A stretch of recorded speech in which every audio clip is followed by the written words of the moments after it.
Alors, Wuling sort une nouvelle citadine électrique, la Bingo. Et oui, c'est un magnifique nom, évidemment. Alors, elle ressemble effectivement à la Smart numéro 1, là. Il y a un air, en plus cheap, on va dire, et en plus petit surtout. Là, ça fait vraiment Smart, pour le coup, même si ça reste, pour une Smart 4 mètres, ça reste assez long, hein, finalement. Une vraie Smart, je parle. Pas la Smart One. 3,95 m de long, donc, 1,71 m de large, 1,58 m de haut, pour un empattement de 2,56 m. Ce qui frappe sur cette auto, c'est aussi son style. Elle semble bien inspirée de la Smart One, mais en version compressée. Elle veut clairement s'inscrire dans le créneau des modèles au look sympa, au contraire de sa petite sœur, très austère, Wogang Mini EV, qui est pas très belle, effectivement. On pourrait la placer face à une Aura Aomao, la Funky Cat, mais avec un niveau de prix bien plus bas. Ça serait autour des 13 600 €, soit 30 000 de moins que l'Aura.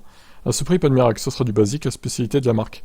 Le moteur ne devrait ainsi pas avoir une puissance bien supérieure à la Mini EV, 30 kW environ, ce qui fait 45 chevaux.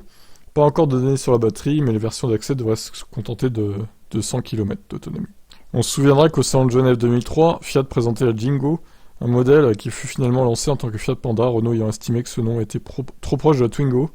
Ici, il est très peu probable que le constructeur français pose réclamation. Ça serait un peu... de toute façon, elle est pas prête d'arriver en France pour l'instant, celle-là, donc je pense pas que ça pose problème. Bon après, pourquoi pas, hein, une citadine, voilà. Ça peut tout à fait servir pour la ville, même si elle a des prestations, voilà, un peu limitées, certes. Quid de la charge, la recharge, on ne sait pas, s'il y a une recharge rapide, etc. aussi. Ça serait intéressant de savoir. C'est des genres de voitures qu'on manque en Europe quand même, hein. Au lieu d'avoir des énormes SUV de 100 000 € là. Ce serait bien d'avoir des voitures comme ça aussi un peu.